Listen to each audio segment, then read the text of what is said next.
سبيل الدموع سبيل مريح تنهدى يا صاحي كي تستريح وبث Ada nggak yang bilang bahwa Rasul tuh punya banyak harta? Ada dalilnya. Contoh misalnya, Rasul ketika menikahi Bunda Khadijah, itu maharnya sekitar 100 unta.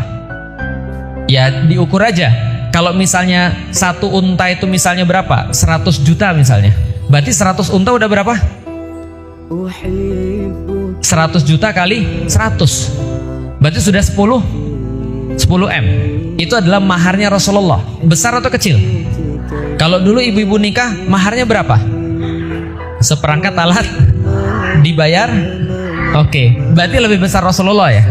Walaupun ada dalil yang mengatakan bahwasanya Rasulullah 100 unta itu diberikan oleh keluarganya. Jadi bukan harta Rasulullah.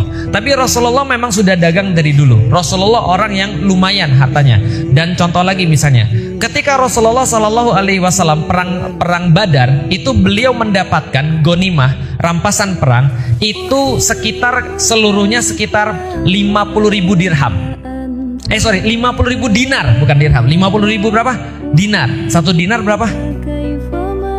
4,25 gram emas. 4,25 gram itu berapa? 4 jutaan ya, biar mudah ngitungnya. 4 juta kali 50 berapa? 200 miliar. Berarti berapa yang Rasul dapatkan ketika perang Badar? 200 miliar dibagi para sahabat. Beliau sendiri dapat 20% berdasarkan hukum Islam. Maka beliau dapat berapa? 20% daripada 200 miliar? 40 miliar. Itu banyak atau enggak duitnya? Banyak. Pertanyaan saya, Rasul kaya atau tidak? Perhatikan baik-baik. Justru hadisnya setelah Rasulullah itu perang Badar dan melakukan perang-perang yang lain dapat ghanimah, Rasul pernah datang ke Abu Bakar sambil ngikat batu di perut. Rasul kalau nggak punya makan itu pernah mendatangi Abu Bakar pakai batu di perutnya. Jadi pakai batu di perutnya ketemu dengan Abu Bakar.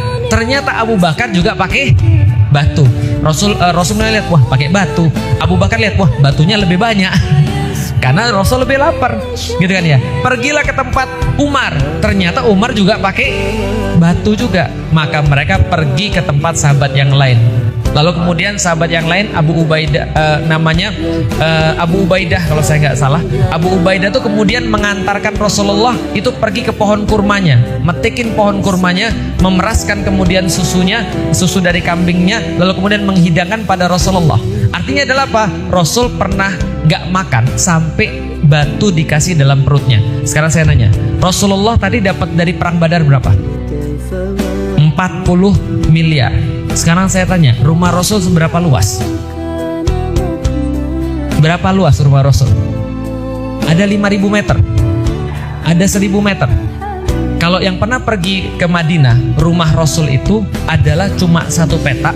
Sehingga menurut salah satu hadis, ketika Rasulullah Shallallahu Alaihi Wasallam itu mau sholat tahajud, Rasul minta izin pada Bunda Aisyah. Bunda Aisyah, saya minta izin tahajud ya. Bunda Aisyah mengokekan. Kenapa?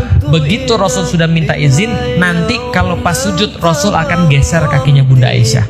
Begitu kemudian sudah berdiri lagi, karena berdiri beliau lama, ya kakinya bisa jadi balik lagi.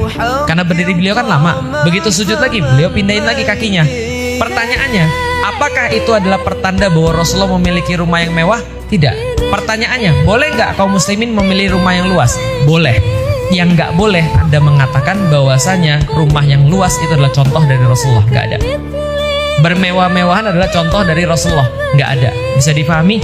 Rasul itu kaya tapi memilih hidup miskin. Uangnya kemana aja? Nggak ada Rasulullah nyimpen uang.